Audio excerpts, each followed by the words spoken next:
Nasunog ang isang dump truck na may kargang krudo matapos itong biglang magliyab sa sitio Dalamas, Barangay Bualan, Barira, Maguindanao del Norte nitong Sabado ng hapon. Ayon kay Fire Officer 2 Caris Untal, investigador ng Barira Bureau of Fire Protection o BFP, nagsimula ang sunog sa naturang dump truck bago ito kumalat sa kalapit na bahay. Dahil sa lakas ng apoy, nadamay at tuluyang nasunog ang isang bahay na matatagpuan malapit sa kalsada. Umaabot naman sa humigit kumulang 1.5 million pesos ang halaga ng pinsala ng insidente, ayon pa kay Fire Officer 2 Untal. Samantala, tumakas umano ang driver ng dump truck matapos ang insidente. Wala namang naiulat na nasugatan o nasawi sa naturang insidente, habang patuloy pa ring iniimbestigahan ng BFP ang iba pang detalye ng sunog. Around na media, nakita po namin yung sasakyan na sunog ang dump truck. Dahil sa lakas po ng apoy, pati yung katabi niya na bahay, kasi yung driver doon nag-parking, yung sama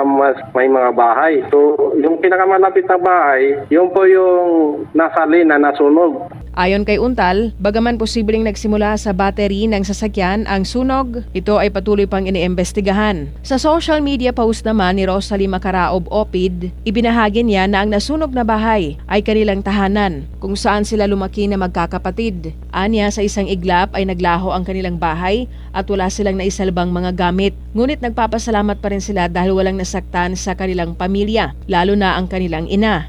Rufa Mocalid, NDBC, Bida Balita.